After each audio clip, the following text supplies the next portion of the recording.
खुशामदीद। मैं हूं आपका होस्ट सईद काजी और मेरे को होस्ट मियां शाहिद साहब। नाज़रीन, मुज़ाकरात की बात हो रही है, मुज़ाकरात का डोर डाला जा रहा है। एक अपोजिशन और एक आइन के तहफ़्फ़ुज़ के ज़िम्मे में बनी एक तंजीम का एक बहुत इजलास देखा, जिसमें बहुत से साफ़ी भी थे और बहुत से महमूद खान अचकज़ई साहब की गालिबन सदारत में वो कुछ हुआ और फिर एक अच्छी अच्छी बातें हुई वहाँ पर।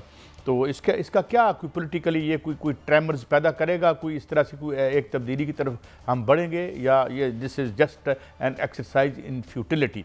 और अगर एक्सरसाइज इन फ्यूटिलिटी है तो ये क्यों है, कि क्यों इसमें वो स्टिंग नहीं है, कोई बाइट नहीं है, कोई बात नहीं है। एक बात की थोड़ी सी, एक प्रोफेसर साहब आए हुए थे इस्लामाबाद यूनिवर्सिटी से, उन्होंने गरीबों की उस बस्ती को उजड़ने की बात की, 25,000 लोग जिनको बेघर कर दिया गया इस्लामाबाद में। तो खैर ये इस पर बात करेंगे। सोलर नेट मीटरिंग की ज़िबा करने का वक्त आ गया है। कोई, जैसे हमने यहाँ अर्ज़ किया इस प्लेटफॉर्म से, कोई भी रास्ते में आएगा, अगर IPPs के जायज़ हों नाजायज़ हों, जो मुनाफे हों, हैं तो ह्यूज, तो उनके रास्ते में कोई आएगा टुकड़े टुकड़े कर दिया जाएगा। और नेट मीटरिंग के हवाले से अब कह रहे हैं जी वो नए निज़ाम का मतलब यह है कि जो रिलीफ था और डिस्करेज किया जाएगा सोलर को, जहां पूरी दुनिया में सोलर लग रहा है, मगर नहीं, हम IPPs को पाल के अपनी बर्बादी पाल रहे हैं। आगे बढ़ेंगे, PIA की नीलामी की बात करते हैं। अब इस PIA की नीलामी में हमने चौधरी मंजूर हमारे साथ मौजूद थे पिछले हफ्ते, उन्होंने बताया कि ये वर्कर जो है वो खरीदना चाहते हैं। स्टील मिल वर्कर बिड्स दी है, उन्होंने गारंटीड प्रॉफिट कहा है कि हम देते हैं जो आपकी स्टील मिल है, मगर नहीं, हम ऐसे बेचेंगे, हमने मुर्गी ज़िबा करनी है, हमें सोने का अंडा नहीं चाहिए इस मुल्क के लिए। इस पर बात करेंगे। और तुर्की के बगैर पाकिस्तान गज़ा में फ़ौज नहीं भेजेगा, ये क्या मामला है? और तुर्की को वो एक तरफ इजराइल तुर्की की फ़ौज को नहीं चाहता, और सेकेंडली इस सारे पीस प्रोसेस का कला कमा करने के लिए लगता है कि एक नए हमले की जो है आमद है ईरान पर, लिहाजा ये सारा ख्वाब बिखर के रह जाएगा। इसलिए किसी घबराने की ज़रूरत नहीं है, परेशान ना हो जी। मियाँ साहब अलैकुम, हजूर क्या हाल है? ठीक है हजूर, ये बताएं कि मुज़ाकरात के लिए नवाज शरीफ क्या किरदार अदा करेंगे? मतलब जो इनका किरदार हमने देखा 2024 के इलेक्शन में, क्या किरदार, इनकी क्रेडिबिलिटी क्या है, इनका इख्तियार क्या है? तो हजूर कुछ हमें भी एनलाइटन फरमाएं मियाँ साहब। देखें कायद साहब, मुज़ाकरात की बात तो ना करें, क्योंकि मुज़ाकरात नहीं होने वाले। वो इसलिए कि मुज़ाकरात किस बात पर होंगे कि कौमी कॉन्फ्रेंस जो है उसमें एक मुज़ाकरात की बात होती है, साथ ही ट्वीट आ जाता है, और ट्वीट जो बानी PTI का, और इतना सख्त ट्वीट आता है कि मुज़ाकरात की जो है वो टांगे तोड़ दी जाती हैं, और उस बम पर जो है वो लात मार दी जाती है और बम फट जाता है। ये मुज़ाकरात नहीं होने, क्योंकि हुकूमत कहती है कि माफ़ी मांगे और फिर शर्मिंदगी का इजहार करें, फिर मुज़ाकरात करेंगे। अब दूसरी बात यह है कायद साहब, कल जो कौमी कॉन्फ्रेंस हुई है जिसका आप भी जिक्र कर रहे थे, उसमें जितनी बातें हुई हैं या जो शख्सियात वहां पर मौजूद थी, जिस तरह उन्होंने गालम गलोच की है और इदारों पर, शख्सियात पर, पाक अफवाज पर, क्या ये कौमी कॉन्फ्रेंस का एजेंडा था? कौमी कॉन्फ्रेंस तो इस पर होनी चाहिए थी कि मुल्क की माशी सूरत हाल क्या है, इस पर होनी चाहिए थी कि सोलराइजेशन हो रही है, घर घर जो सोलर लग रहा है उसकी हौसला शिकनी हो रही है, उस पर बात होनी चाहिए थी। बात यह होनी चाहिए थी कि PIA को बेचा जा रहा है, औने पौने अगर बेचा जा रहा है तो किस तरह इसकी जो है निजकारी होनी चाहिए या नहीं होनी चाहिए, ये बात होनी चाहिए थी कि लोगों को जो है वो महंगाई की चक्की में पिसा जा रहा है। लेकिन वहां क्या हुआ? वहां पर जो है वो इदारों को गालियां दी गई, वहां पर शख्सियात को गालियां दी गई। कई सब देखें, वहां पर जो है वो नाम नेहाद जो है वो सहाफी भी मौजूद थे। मैं उन पर, मुझे अफसोस है, मैं एक सहाफी हूं, लेकिन मुझे अफसोस है कि वहां पर सिर्फ ऐसे फोरम्स पर बैठकर सिर्फ गालियां देना होता है, क्या जो है सिर्फ दुश्मन को खुश करना होता है? किस मुल्क में होता है सर ये? देखें वहां पर जो है वो सारे लोग मौजूद थे, अपने इदारों को गालियां दें, और सिर्फ वहां पर बात ये नहीं होनी चाहिए थी सर कि फितनतुल हिंदुस्तान को फंडिंग कौन कर रहा है। ये नहीं बात होनी चाहिए थी कि वहां पर जो है वो भारत के जो कोई बंदा सपोर्ट नहीं करता, कोई बंदा सपोर्ट नहीं करता, कोई किसी को गाली दे। ये है कि जो अपने अपने दायरे और कानून में रह रहे हैं उनके लिए गाली हराम है। मगर आगे बात और करते हैं। बात यह है कि आप जिन चीजों की बात करें इस पर तो सारा कंसेंसस है, स्टेट का कंसेंसस है, वो नहीं SIF का कंसेंसस है उस पर, इन इदारों को लिक्विडेशन पर जो है गवर्नमेंट का कंसेंसस है, अपोजिशन का कंसेंसस है। वो इसमें तो सारे एक हैं। लड़ाई किस गल दी है? जब असल लड़ाई माल का जो है, माल तोड़ प्रोग्राम पे कोई लड़ाई नहीं है। देखे ना तो क्यों लड़ते हैं, क्यों गालियां देते हो? आप अक्सर बात करते हैं सर मेरा मियां साहब मुझे एक मिनट दें, इश्यूज की सियासत पर आए, इश्यूज की सियासत पर लोगों को जो है बात करें। एक मिनट दें मुझे। बात यह है कि इस सारे 2 नंबर धंधे पर जो हुआ 100 कंपनियां अच्छे तरीके से प्राइवेटाइज करके हमारा कर्जा रिटायर कर देते, हम इनको सलूट करते। बात यह है कि माल तोड़ प्रोग्राम में सारे को जो एवं लड़ी जा रहे हो यार। मैं तो बार बार यह कहता हूं कि आप सारे आईपीपीज के साए तले एक हैं, तो लड़ाई किस बात की?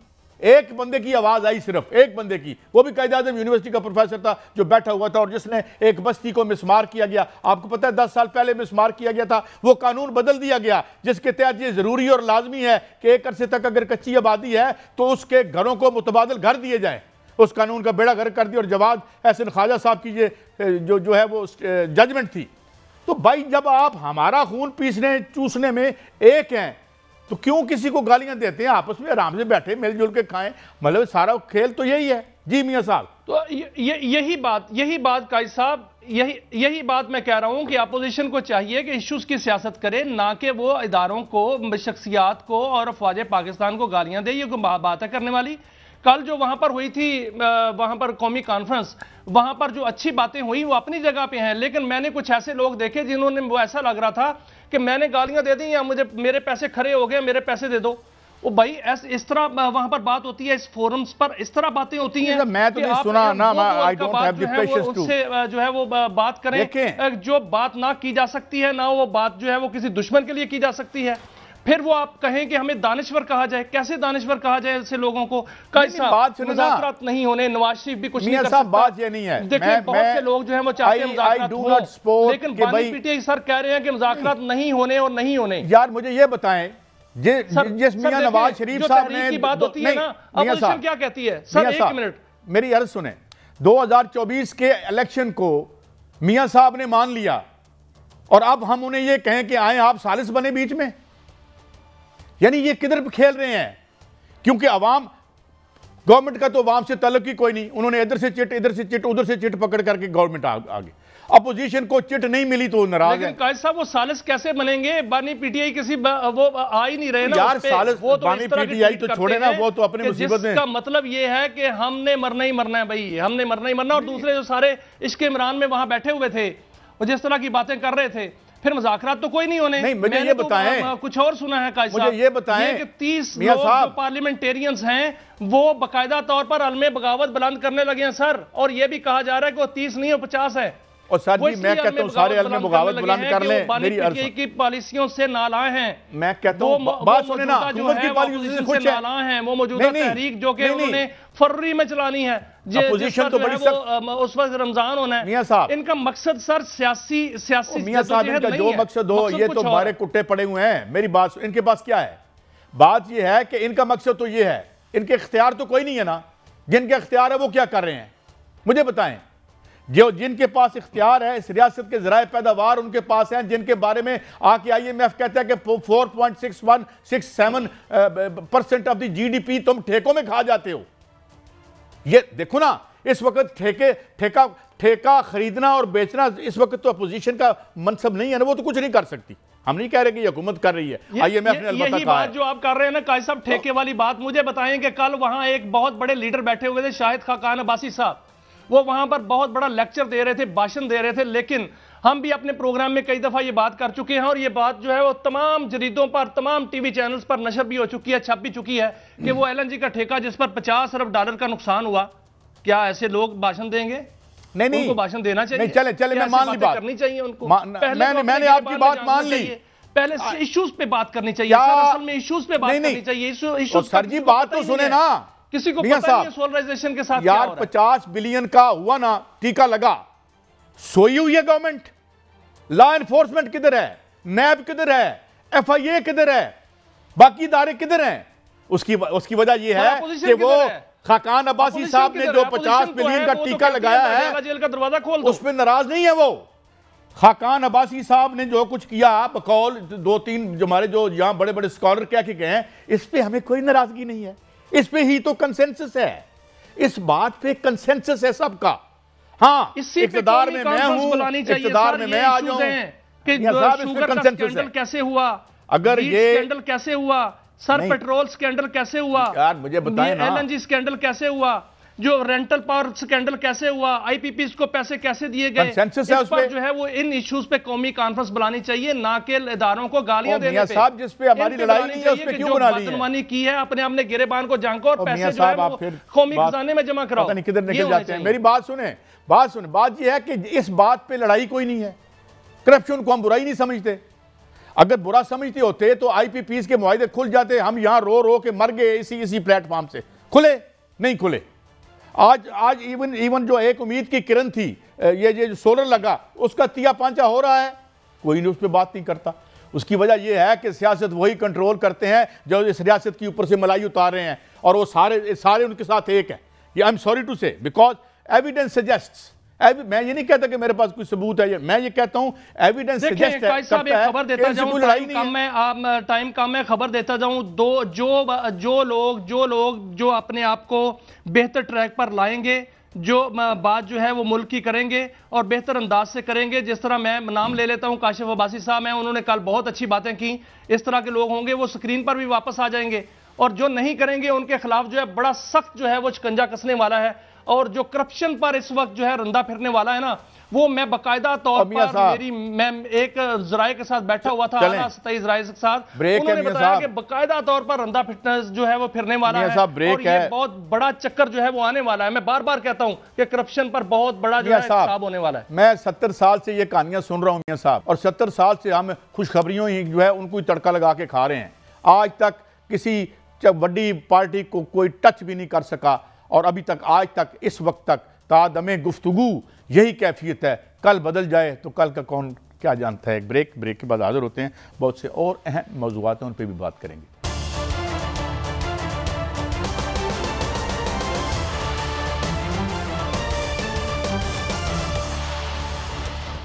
Welcome back. हमारे साथ मौजूद है डॉक्टर तैमूर रहमान। किसी तारुफ के मुताबिक नहीं है कि बड़ी प्रेस्टिजियस यूनिवर्सिटी में तालीम के शोबे से मुंसलिक हैं। बहुत शुक्रिया डॉक्टर साहब। डॉक्टर साहब, आई डोंट नो कि कहाँ से शुरू करें, लेकिन चूँकि एक जो अहम चीज़ है उससे शुरू कर लेते हैं। परसों हमने शो किया और हमारे साथ एक हवाले से गवर्नमेंट के अलाई हैं चौधरी मंजूर साहब, जो चौधरी कसूर से माशाल्लाह बड़े लीडर। अच्छा, पहले मुझे ये बताएं कि वहाँ पे उन्होंने बताया जी कि ये जो PIA के जो 64 रूट्स हैं, जिसे हम इंग्लिश में रूट्स कहते हैं, कि वो जो हैं वो इतने वैल्यूएबल हैं कि उनकी कोई वैल्यू का पता नहीं है। एंड देन कुछ 7.5% जो है उस पर हम फिर मैंने देखा दुनिया में तकरीबन 100 से ज़्यादा एयरलाइन जो हैं वो प्रॉफिट में चल रही हैं। अभी एयर मैक्सिकाना जो है मैक्सिको ने भी चलाई है। और सेकेंडली और आखिरी बात ये, खैर से जो हमने प्राइवेटाइजेशन की है अच्छी तरह करते, इस इंतहाई आला यानी सिलसिले के कोई आला नताइज निकलते, वो आपके सामने हैं। तो how do you look at this? ये क्या इसे लिक्विडेशन कहेंगे, लाइक व्हाट हैपेंड मुबैना तौर पर MCB एंड सो फोर्थ? देखें जी, अगर मैं कोई असासा बेचता हूं तो उसके एवज़ मुझे कोई ना कोई पैसे मिलने चाहिए। सीधी सी बात है, अगर मेरे पास गाड़ी खड़ी है या मेरे पास ज़मीन है, मैं आपको बेचता हूं तो मुझे कोई पैसे मिलने चाहिए। मगर ये जो PIA की प्राइवेटाइजेशन है, इसकी मुनफरिद बात ये है कि इसमें जितने पैसे इन्वेस्टर डालेगा PIA को ख़रीदने के लिए, वो हुकूमत को नहीं मिलेंगे, वो वापस उसी की PIA में चले जाएंगे। तो इसको प्राइवेटाइजेशन नहीं कहना चाहिए, इसको कहना चाहिए मगरो लाओ प्रोग्राम, क्योंकि इसमें हुकूमत कुछ भी गेन नहीं कर रही। बिल्कुल मामूली सा गेन है उनके पास।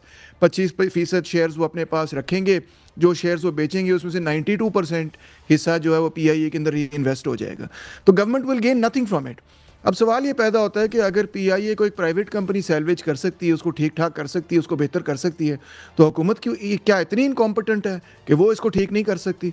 और अगर वो वाकई इतनी इनकॉम्पिटेंट है कि वो एक छोटी सी एयरलाइन को ठीक नहीं कर सकती, तो पूरे मुल्क को कैसे ठीक करेगी? ये सवालात आपके सामने हैं। तो इसलिए मैं समझता हूँ PIA का जो मगरो लाओ प्रोग्राम हुकूमत ने इस वक्त बनाया है, ना उसमें कोई यूनियंस के साथ कंसल्टेशन हुई है, ना एम्प्लॉयज़ के साथ कोई कंसल्टेशन हुई है। और जिन लोगों को बेचा जा रहा है, जिसमें अब लकी सीमेंट सबसे आगे है, उस हवाले से भी यही कहा जा रहा है, तनकीद की जा रही है कि क्या उनसे PIA चलाई जाएगी या नहीं चलाई जाएगी। और अगर वो चला भी लेते हैं, कीमतें बढ़ा लेते हैं एंड सो ऑन, तो फिर उसका कंज्यूमर पे क्या इम्पैक्ट होगा? सारी एयरलाइनें अपनी प्राइसेस बढ़ा देंगी एंड इसका जो रिज़ल्ट है वो कोई पॉजिटिव होता हुआ फ़िलहाल नज़र नहीं आ रहा। जी मियाँ साहब, डॉक्टर साहब, जो पीआईए की निजकारी है वो कल होने जा रही है, कल इसको लाइव दिखाया जाएगा। और आज जो इश्तिहारात इस हवाले से जारी हुए उसमें कहा गया अजमत की उड़ान, इसको जो है वो नाम दिया गया है। इसमें आपने भी फरमाया और ये भी बात जो है वो सामने आ रही है कि जो 75% सरमाया होगा, बल्कि इससे ज्यादा सरमाया होगा, वो पीआईए में ही इन्वेस्ट होगा। के इलेक्ट्रिक की मिसाल हमारे सामने है। के इलेक्ट्रिक में भी जो पैसा था वो उनको कहा गया था कि वो इन्वेस्ट करें, लेकिन उन्होंने आज तक नहीं किया। उनको बेल आउट पैकेज देने पड़े उनको ऑक्सीजन के लिए। क्या हम मुस्तकबिल में पीआईए को भी ऐसे ही देखेंगे? मुझे तो ऐसे ही महसूस हो रहा है फिलहाल जी कि हुकूमत जो प्रोग्राम बना रही है वो बेसिकली उसको निजकारी नहीं कहना चाहिए, उसको सेल कहना ही नहीं चाहिए, क्योंकि उसमें से गवर्नमेंट कुछ भी अर्न नहीं करेगी। 75% शेयर बेचेगी, जिसमें 92% शेयर जो हैं वो 75 के 92% शेयर जो हैं वो पीआईए के अंदर री इन्वेस्ट होंगे। ये लोग कंज्यूमर को और पब्लिक को ये बात समझने की ज़रूरत है कि हुकूमत को उसमें से कुछ भी नहीं तकरीबन मिलने लगा। तो how is this going to benefit the government? मैं मानता हूं कि ऐसी निजकारियां दूसरी एयरलाइंस की भी हुई हैं, मगर उनका ट्रैक रिकॉर्ड जब आप देखते हैं तो इट्स नॉट इंस्पायरिंग। नज़र यही आता है कि बाद में फिर वो एयरलाइनें या ठप हो गई या अगर चली तो गवर्नमेंट के बेल आउट से चली। इसमें जो सबसे लेकिन डॉक्टर साहब, जो बहुत सी एयरलाइंस ऐसी हैं जो कौमी तहवील में चल रही हैं और वो बिल्कुल मुनाफा कमा रही हैं और दुनिया की बड़ी एयरलाइंस में उनका शुमार होता है। और पीआईए जो है उनके पास भी जो असासे हैं 2000 अरब रुपए के असासे हैं। क्या उसके साथ पीआईए को कौमी तहवील में ही रखकर मुनाफा बख्श नहीं बनाया जा सकता? बिल्कुल बनाया जा सकता है जी। और मैं कई दफ़ा कह चुका हूँ कि इस पे कई स्टडीज़ हो चुकी हैं कि कौन सी रूट्स जो है वो प्रॉफिटेबल हैं, कौन सी रूट्स प्रॉफिटेबल नहीं हैं, किस तरह से जो नए जहाज़ों की आप लीसिंग, ड्राई लीसिंग वगैरह करके उनको ख़रीद सकते हैं। इस पर बड़ी तफसीली स्टडी है कि पीआईए को ठीक करने का तरीका क्या है, मगर हुकूमत से होती नहीं। अब देखें, ये जो निजकारी है ना, इसमें जो स्टेट है, सारी पीआईए की डेट जो है वो स्टेट की तरफ चली जाएगी, पेंशन लाइबिलिटी स्टेट की तरफ चली जाएंगी, पॉलिटिकल कॉस्ट भी स्टेट की तरफ चली जाएंगी। यानी कि जो लॉसेज हैं पीआईए के वो सारे स्टेट को उठाने पड़ेंगे इसी शक्ल के अंदर कि उन्होंने ये कहा जो इन्वेस्टमेंट आप करेंगे हमसे खरीदेंगे चीज़, वो पैसे आप वापस ले लें। मैं ये ओपन स्काई पॉलिसी को कहा जाता है, ये क्या है? इसने हमारे साथ क्या किया है? जी, ओपन स्काई पॉलिसी यही थी कि कोई भी जब पहले तो पुराने ज़माने के अंदर जब ओपन स्काई पॉलिसी नहीं थी तो बेसिकली आपको परमिट, आप जो है वो जो रूट्स थे वो ना सिर्फ डिटर्मिन्ड थे, बल्कि एक तरह से आप ये कहें कि आपकी जो एयर स्पेस है उसकी कमर्शियल यूसेज जो है वो कंट्री के पास होती थी मेनली। जब ओपन स्काई पॉलिसी हुई तो इसका मतलब है कि without any barrier to entry मुख्तलिफ और एयरलाइंस जो हैं वो आ जा सकती हैं, आपकी एयर स्पेस में लैंड कर सकती हैं। अब मामला ये है कि जो आपकी पड़ोस में बड़ी ज़बरदस्त एयरलाइंस हैं वो सारी पब्लिकली ओन्ड हैं बाय द वे, जिसमें सऊदी अरेबिया है की एयरलाइन है, इत्तेहाद एयरलाइन है, कतर की एयरलाइन है। उसने पीआईए की इन एयरलाइंस ने पीआईए की सारी इंटरनेशनल मार्केट को उड़ा के रख दी जब से आपने ओपन स्काइज पॉलिसी की। तो उसका यही जो पीआईए के अंदर जो लॉस हुआ है उस पर सबसे बड़ी वजह है ही ओपन स्काई पॉलिसी, जिसकी वजह से जो मिडिल ईस्ट की एयरलाइंस हैं वो पीआईए के मुनाफे को उड़ा के ले गई। ये कोई निजी एयरलाइंस नहीं है बाय द वे, ये सारी की सारी जो एयरलाइंस है मिडिल ईस्ट की वो गवर्नमेंट ओन्ड है और एक ज़माने में पीआईए ने मदद की थी इनको सेटअप करने के लिए। तो ये अलमिया है, आयरनी है तारीख की। डॉक्टर साहब, आपने पीआईए की बात की है, पीआईए की लायबिलिटीज की बात की है, उनके बकायाजात की बात की है, उनके कर्जे की बात की है। 654 अरब रुपए के कर्जे हैं पीआईए पे जो कि होल्डिंग कंपनी के स्पुर्द कर दिए गए हैं और उसकी जो अदायगी है वो अवाम करेगी। और इस पर लायबिलिटी की बात की जाए, तमाम उसको शामिल किया जाए तो 800 अरब रुपया जो है अवाम अदा करेंगे और हुकूमत के खजाने में भी कुछ नहीं आएगा। तो फिर ये क्या है? कुछ नहीं आएगा। यही तो मैं कह रहा हूँ, ये मगरो लाओ प्रोग्राम है, इसको सेल कहना ही दुरुस्त नहीं है। ये तो ऐसा ही है कि भाई मेरे पास I really dread to contradict you, लेकिन बात ये है कि ये मगरो लाओ से कुछ ज़्यादा भी लगता है। एनीवे, मैं इसमें नहीं जाता, let's leave it to the imagination of those who are watching us. अच्छा डॉक्टर साहब, अब आगे बढ़ते हैं। एक उम्मीद की किरण आई थी और वो उम्मीद की किरण ये थी कि सोलर आ गया। और मैं personally I know many families who were really stress, अच्छी फैमिली, खाती पीती, मगर उनका बेड़ा गर्क करने का तो हमने ठेका ले रखा है। तो कुछ अरसे से जो ये हुआ, अब सुना है इसका कला कमा करके जो इंतहाई मुकद्दस मुनाफाजात हैं आईपीपीज के, उनकी बहाली के लिए हम सर तन मन की बाजी लगा देंगे और ये सोलर वाला खेल भी अब खत्म हो जाएगा at the time when the whole world is shifting on solar. Doctor साहब, जी बिल्कुल, आप ठीक कह रहे हैं। ये जो नई सोलर पॉलिसी 2025 इंट्रोड्यूस हुई है, इसका जो मेन फीचर है वो ये है कि नेट मीटरिंग से ये ग्रॉस मीटरिंग पे जाना चाहते हैं। अब कंज्यूमर को समझने की ज़रूरत है, आपको समझने की ज़रूरत है, जो लोग देख रहे हैं प्रोग्राम, कि नेट मीटरिंग में ये होता है कि जी मैंने कुछ बिजली ख़रीदी और कुछ बिजली बेची, उनके दरमियान जो फ़र्क है वो नेट मीटरिंग उसको कहते हैं।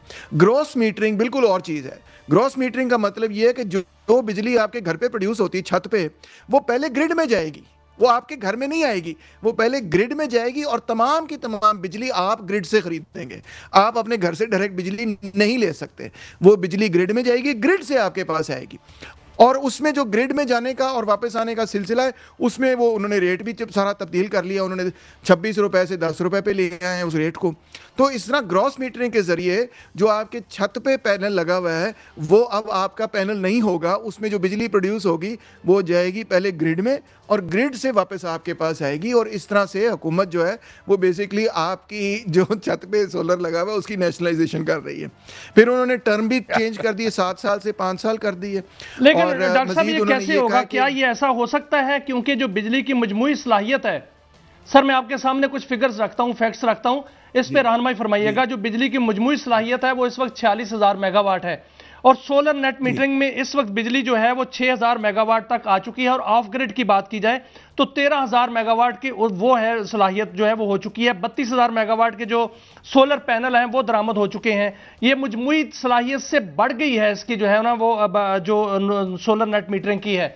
तो क्या ये मुमकिन है हुकूमत के लिए कि जो हर छत पे जो है वो प्लांट लगा हुआ है उसको उसकी हौसला शिकनी करके आईपीपीज की महंगी बिजली बेच ले, या हुकूमत अपनी बिजली जो है वो सस्ती कर ले और इन जो है वो सोलर की बिजली जो है वो बराबर हो जाए? हुकूमत देखें जी कुछ भी कर सकती है। उन्होंने अब यही कहा है ना कि 25 किलोवाट से कम भी अगर आपने सोलर पैनल लगाया हुआ है तो उसका भी आपको लाइसेंस चाहिए। अब जब आप उसका लाइसेंस लेते हैं और आप नेट मीटरिंग या आप ग्रॉस मीटरिंग के लिए अप्लाई करेंगे तो उनके काबू में आ गया ना, फिर उसके बाद आप उसको चेंज नहीं कर सकते। या तो फिर आप छत पे लगाएं और हुकूमत को बताएं ना कि हमने लगाया हुआ है, शायद लोग ये करना शुरू कर दें। मगर रियलिटी जो है, सबसे बड़ी रियलिटी जो है वो ये है कि जो ग्रिड से बिजली आ रही है वो बेसिकली इकोनॉमिकल ही नहीं है। सीधी बात है कि छत पे अगर मैं बिजली सस्ती बना सकता हूं और ग्रिड से जो बिजली वो महंगी है, तो मार्केट के जो असूल हैं वो यही हमें बताते हैं कि भाई कंज्यूमर तो ये प्रेफर करेगा कि मैं सस्ती बिजली खरीदूं। तो कैसे हो सकता है? ज़रा सोचें कि जो ग्रिड से बिजली आ रही वो महंगी है और जो छत पे बिजली प्रोड्यूस हो रही है छोटे से पैनल से वो सस्ती है। ये सिर्फ इस वजह से हो रहा है क्योंकि हुकूमत ने जो इंडिपेंडेंट पावर प्रोड्यूसर्स के साथ कॉन्ट्रैक्ट किया हुआ है उसके अंदर उन्होंने तय किया हुआ है कि हम इतने पैसे आपको देंगे चाहे आप बिजली इस्तेमाल करें या हम बिजली ना इस्तेमाल करें। उसकी वजह से सारा लॉस है। लेकिन सर जो नेट मीटरिंग है उसकी कीमत तो 23 रुपए है और जो आईपीपी से बिजली लेते हैं वो 70 रुपए है। तो क्या अपने लोगों से, अपनी आवाम से 25 रुपए या 23 रुपए की बिजली के बजाय 70 रुपए का जो आईपीपी का यूनिट है वो बेहतर है? देखें, बिल्कुल आपने सही निशानदेही की कि ये हम लोगों से पैसा लूट लूट के तो आईपीपीज को पकड़ाई जा रहे हैं जो कि इस वक्त बहुत फ्रेंकली स्पीकिंग बिलियंस कमा रहे हैं। मगर ना सिर्फ कंज्यूमर का नुकसान है इसमें, देखें जी इसमें इकोनॉमी का भी नुकसान है क्योंकि इसमें नुकसान है बिजनेसमैन का भी, इसमें नुकसान है शॉपकीपर का भी, इसमें हर बंदे का नुकसान है क्योंकि कॉस्ट ऑफ बिजनेस जो है वो इतनी हाई है पाकिस्तान में, क्योंकि कॉस्ट ऑफ इलेक्ट्रिसिटी इतनी हाई है कि कारोबार चल ही नहीं रहा। अगर ये चाहते हैं कि मईशत चले तो बिजली कम करें ना, सस्ती करें। लेकिन डॉक्टर साहब मुस्तकबिल क्या है कि हुकूमत जो है नेट मीटरिंग को रोक पाएगी? क्योंकि जो आपने बात की ऑफ ग्रिड की कि लोग जो हैं वो छुपा के अपने खुद जो है वो प्लांट लगा लेंगे, इस तरह के बहुत से सार्फिन हैं जो पैरेलल एक प्लांट लगा के चुके हैं और कुछ जो है वो बिजली नेट ग्रिड को देते हैं, बाकी अपने खुद यूज करते हैं। क्या ऐसे हुकूमत जो है वो रोक पाएगी नेट मीटरिंग? नहीं, इसमें मेरा ख्याल में ना हमें यकीन है अपना माजी को देखते हुए कि माशाल्लाह वापडा वगैरह ये लोग भी हमारे साथ तावन करेंगे। अच्छा, मैं अर्ज करूं, आगे बढ़ते हैं डॉक्टर साहब एक आदमी जो हमारे एक शख्स बड़े मोहतरम मेरे और मेरे ज़ाती भी उनसे सलाम दुआ है और वो पाकिस्तान के वज़ीर दाखिला भी रह चुके हैं। वो कहते हैं कि $100 बिलियन से ज़्यादा का जो है तो दुबई में हमारी रियल एस्टेट है, $11 बिलियन की तो आई थी। इससे पहले मुझे याद नहीं, चंद साल पहले $18 बिलियन तक भी गए हैं सालाना जो हमने शॉपिंग स्प्री थी हमारी जो प्रॉपर्टी की, दुबई की प्रॉपर्टी की मार्केट में। So how come such a huge amount slips और हमें पता नहीं चलता, ना हमारे किसी इदारे को पता चलता है और ना कुछ। माशाल्लाह बड़ा ये क्या है डॉक्टर साहब? देखें जी, इस वक्त जो फाइनेंशियल सिस्टम इंटरनेशनली चल रहा है और हमारे मुल्क में भी चल रहा है, उसमें सरमायादारों के लिए मुश्किल नहीं कि वो अपना सरमाया जो उन्होंने पाकिस्तान से बनाया है उसको वो कहीं बाहर भेज दें, और वो बाहर भेज रहे हैं या तो बैंकों में रख लेते हैं बाहर, या फिर प्रॉपर्टी खरीद लेते हैं, कभी एक बार बिजनेस वगैरह में भी इन्वेस्ट कर देते हैं। मैं तो बड़ा शॉक्ड हूं कि गौहर साहब ने जो डेटा दिया है कि $100 बिलियन, अंदाजा करें, $100 बिलियन वो कह रहे हैं कि पाकिस्तानी सरमायादारों ने और वेरियस लोगों ने, अमीर लोगों ने जाके पार्क किया हुआ है दुबई के अंदर। अगर वो $100 बिलियन पाकिस्तान के अंदर इन्वेस्ट होता तो आप अंदाजा करें कि पाकिस्तान कितनी तरक्की कर रहा होता। $1-2 बिलियन के लिए हम भीख मांग रहे होते हैं, पूरी इकोनॉमी की रिस्ट्रक्चरिंग, सोलर की रिस्ट्रक्चरिंग, PIA बेच दो, ये बेच दो, और देखें $100 बिलियन सारा का सारा बाहर पड़ा हुआ है।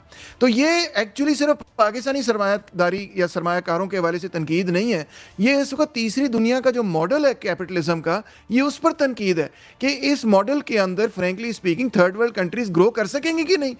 यहाँ पे मुनाफा, अगर मजदूर काम करता है, प्रोडक्ट पैदा करता है, मुनाफा बनता है, वो मुनाफा इन्वेस्ट ही नहीं होता, वो दफा हो जाता है बाहर। सोने की कीमतें जो हैं वो बढ़ती जा रही हैं। $4,400 फी औंस जो है वो सोने की कीमत हो चुकी है, जो कि हाईएस्ट बताई जाती है। हुकूमत ने तो खरीदो फरोख्त पर पाबंदी लगाई हुई है, फिर क्यों ये सोना जो है महंगा हो रहा है सर? सोने की मार्केट में बात नहीं करना चाहूंगा क्योंकि मेरे पास इस पे ज्यादा तहकीक नहीं है, मगर मैं ये जरूर कहूंगा कि जो सरमाया बाहर जा रहा है उससे यही साबित होता है कि इस तरह से पाकिस्तान तरक्की नहीं कर सकेगा।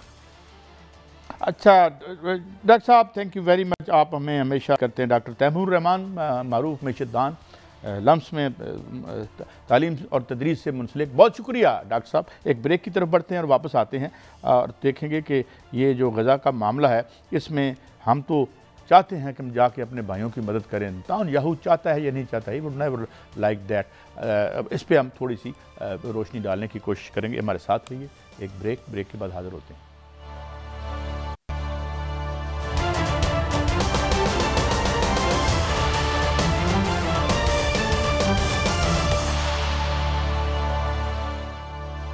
Welcome back.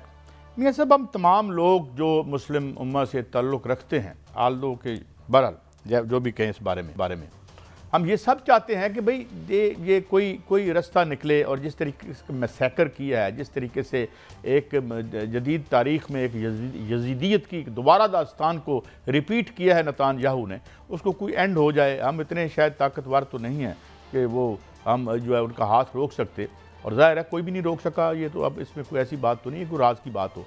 लेकिन अब ये कहा जा रहा है, और फिर यहाँ पे हम मकामी सियासत शुरू कर देते हैं, यहाँ पॉइंट स्कोरिंग शुरू हो जाती है ये बिला वजह से। अब सवाल ये है कि तुर्की को तो ये हमने कहा कि तुर्की उनको एक्सेप्टेबल नहीं है, हम किसी हद तक उनको एक्सेप्टेबल थे। मगर अब जो लेटेस्ट बात आई है, एवरीबॉडी नोज, हर बंदा जानता है कि जो ट्रंप ने रिक्वेस्ट की थी इजराइल के प्रेसिडेंट से कि इसको तुम माफ़ी दे दो, उसने कोई प्रेसिडेंशियल पार्डन की जिस बात, क्योंकि वो तो मतलूब है, एक जराइम पेशा आदमी है आलमी तौर पर भी नेतन्याहू, और माशाल्लाह मकामी तौर पर भी वो अपने इदारों को मतलूब है वो जी, ठीक। अच्छा, अब वो है वो उसने, अब इतना प्रेशर है, इजरायली समाज जैसा भी है उसमें इतना प्रेशर है नीचे से कि उसके सदर साहब ने कहा भाई मैं नहीं कर सकता, मैं इसका बोझ नहीं उठा सकता। चुनांचे अगर जंग बंद हो जाती है तो मौसूफ आलमी अदालत इंसाफ में से तो बच गए, thanks to America and thanks to all, और जो उनकी यहूदी लाबी है दुनिया की।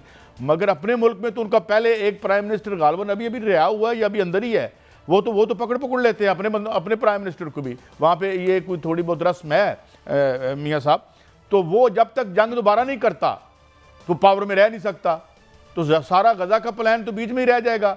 दिस इज मतलब मेरा खौफ है, अल्लाह करे ऐसा ना हो। आप कैसे देखते हैं?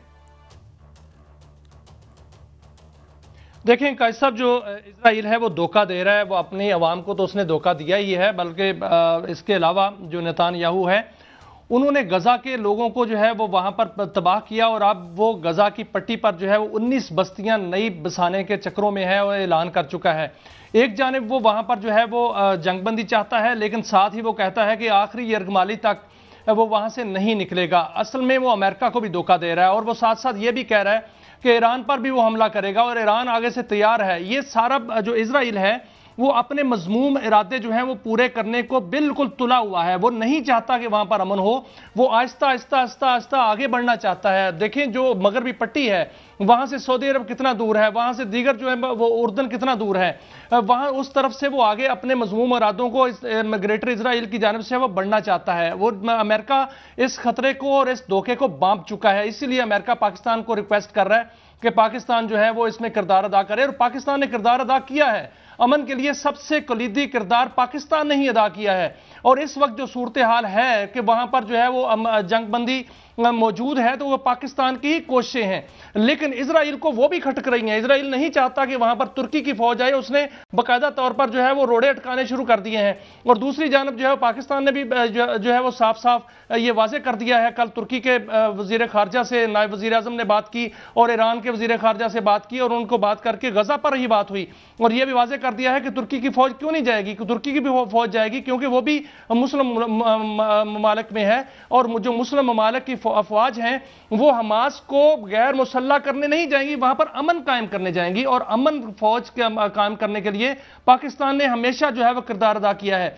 पाकिस्तान का किरदार देखें सर, पूरी दुनिया में इस वक्त जो है माना जा रहा है। वाशिंगटन टाइम्स की आज का जो उनका कालम है, जो उनका जो उन्होंने उस पर छपा है, उसमें क्या कुछ लिखा गया है? उसमें यह लिखा गया है कि इंडिया को बिल्कुल आउट कर दिया गया है, जो ट्रंप पॉलिसी है, पाकिस्तान उसमें इन हो गया है। जो कि पाकिस्तान नापसंदीदा मुल्क था, इस वक्त पाकिस्तान जो है पसंदीदा मुल्क है, और इंडिया जो है वो नापसंदीदगी की जो है वो सफ में जाकर खड़ा हो गया है। और उसमें फील्ड मार्शल का जो सैयद आसिम मुनीर का किरदार है बाकायदा सराहा गया है। 6 मई की बात की गई है, 6 मई में जो पाकिस्तान को सब जो कामयाबी मिली थी, उसके जो समरात हैं वो अब सामने आ रहे हैं। आप देखें कि मिस्र जो है वो पाकिस्तान के साथ मुआहदा करना चाहता है, लिबिया में पाकिस्तान को जितनी इज्जत मिली वो अरबों डॉलर का मुआहदा जो है वो पाकिस्तान के साथ करना चाहता है। सऊदी अरब के साथ हमारा मुआहदा हो चुका है, ईरान पाकिस्तान के साथ मुआहदा करना चाहता है। तो पाकिस्तान की जो है वो पूरी दुनिया में इस वक्त डंका तो बज रहा है, लेकिन पाकिस्तान लीडिंग रोल जो है वो किरदार अदा कर रहा है, और ये लीडिंग रोल किरदार अदा करेगा। पूरे मशरिक़ वस्ता का पाकिस्तान इस वक्त लीडर है। जो हम बात करते हैं ना कि हमारे पास ताकत होती तो हम उससे निपटते, हमारे पास ताकत है, हम इजराइल से निपट सकते हैं, लेकिन हम अपना दिफा करना जानते हैं। हम जारहियत करना जो है वो उस पर पहल नहीं करते। अगर कोई ऐसी बात हुई जो कि 6 मई को हुई थी, और पाकिस्तान ने इजरायली टेक्नोलॉजी को उस वक्त भी मात दी थी और अब भी मात देगा, और गजा फोर्स जो कि वहां पर अमन कायम करने के लिए अगर जाती है और उसमें दूसरे ममालिक की फौजें भी शामिल होती हैं, पाकिस्तान को पेशकश होती है, तो पाकिस्तान को बिल्कुल जाना चाहिए, क्योंकि अमन कायम करने के लिए हम हर जगह जो है मौजूद होते हैं। देखें बात, पहली बात तो ये है, देखें 2-3 बातें। जाहिर है बहुत अच्छा है, हमारे वाइस जो क्या है नायब वज़ीर आज़म साहब ने भी ये बयान दिया, और वो जो गालिबन खारजा का भी कलमदान उन्हीं के पास है। अगर मुझे अच्छा, वो उन्होंने कहा कि जी हम किसी को वहाँ डिसआर्म करने नहीं जा रहे। नंबर 1, 2 स्टेट सोल्यूशन की बात इससे पहले हमने की कि 2 स्टेट सोल्यूशन जो है वो करें। सेकेंडली बात यह है कि देखें जो हमास है वो ठीक है, एक रैग टैग आउटफिट है, मगर उसको वो दहशतगर्द कहते हैं। वहाँ गजा में वो पॉपुलर है, इलेक्शन भी पिछला जो हुआ था उसने जीता था। अब सवाल ये है कि बताया जा रहा है कि 550 किलोमीटर की अंदर सुरंगें हैं। भाई अमेरिका बहादुर, और वो अगर आप बैठें टेबल पे बैठ के उनसे मनवाएं, कुछ उनकी माने, और फिर तो रास्ता निकलेगा। जंग तो आपने करके देख ली, आपने फ़लस्तीन पर जो जुल्म तोड़े हैं, उसके बाद आप तो हमास को डिसआर्म नहीं कर सके ना, तो और कौन करेगा? अमेरिका से बड़ी तो यहाँ पे अभी तक सुपर पावर कोई नहीं है ना इस ग्लोब पर। और साथ इजराइल उसके साथ था, जिसकी फौज जो IDF क्या कहते हैं उसको, जो हर किस्म का जुल्म करने को तैयार है, उसने किया भी। और बच्चे स्कूल यानी अस्पताल क्या क्या नहीं तुम आपने कर लिया, तो आप उसको फतह तो कर नहीं सके। तो बात तो ये है कि आप टेबल पर बैठ के उनसे बात करें, उनका करें। और ये 2 नंबर से नज़रियात आपके, हम पूरी दुनिया को ये कर लेंगे और फतह कर लेंगे, दुनिया वैसे ही बड़ी बदल रही है। आप ये इक़्तिदार सिर्फ इजराइल का नहीं, अमेरिका बहादुर का भी इक़्तिदार, खुद उनके थिंक टैंक, खुद उनके बड़े बड़े जो साहब देखें, 2 मुल्क हैं इस दुनिया में, 2 मुल्क हैं साजिशी मुल्क जिनको कहा जाता है। काज साहब 2 मुल्क हैं जो साजिशी मुल्क हैं, एक है इजराइल और एक है भारत। इसराइल वहां मशरक़ वस्ता में अमन कायम नहीं होने देना चाह रहा, और वो अमेरिका भी चाह रहा है कि वहां पर अमन कायम हो। अमेरिका चाह रहा है कि बैठ के बात हो। सदर ट्रंप ने जो है वो किरदार अदा किया है, लेकिन जो इसराइल है वो साजिश कर रहा है, और दूसरी साजिश जो है वो भारत कर रहा है। अब देखें बांग्लादेश में भारत जो है वो क्या कर रहा है, वहां पर जो है जितने आज़ादी के वो लोग थे, लीडर थे, उनको जो है वो एक एक करके कत्ल करवा रहा है। अब खबर यह है कि भारत और बांग्लादेश की जंग जो है वो छिड़ सकती है, और वो छिड़ने वाली है, क्योंकि वहां पर जो रॉक वहां पर जो करतूतें कर रही है, उसके जो है वो काउंटर पर जो है वो किसी भी वक्त दोनों मुल्कों के दरमियान जंग छिड़ सकती है। और वहां पर जेट एंड सी जो हैं वो पहुंच चुके हैं। वो जेट एंड सी जो हैं वो इंडिया को वहां से भी मजा चखाएंगे। इंडिया के हो सकता है कि और भी राफेल जो हैं वो वहां पर गिर जाएं, और वो बाकायदा तौर पर ये इस मामला जो है वो इस सतह पर पहुंच चुके हैं कि हो सकता है कि चीन जो बांग्लादेश और भारत की जंग छिड़ जाए, और सेवन सिस्टर जो है वो फिर भारत उनसे भी हाथ धो बैठे, और चिकन नेक जो है उससे भी हाथ धो बैठे, और लग मुझे यही रहा है कि ये काम मरहला आने वाला है। बात यह है कि वो मंजूर हैदर शाह साहब ने कहा था ना कि दुआएं मांगते रहते पर ये लोग बेकायनों के फलों में मिठास आ जाए। तो हम जो समझते हैं ना कि इसको कर लेगा, बहुत ज़्यादा ट्रंप इसको बना लेगा नेतन्याहू को, we really seriously doubt this. खैर, ये था हमारा आज का शो, हफ्ते का पहला शो। कल फिर मिलेंगे बशर्ते ज़िंदगी और बशर्ते आफियत। इजाज़त दीजिए, अल्लाह हाफ़िज़।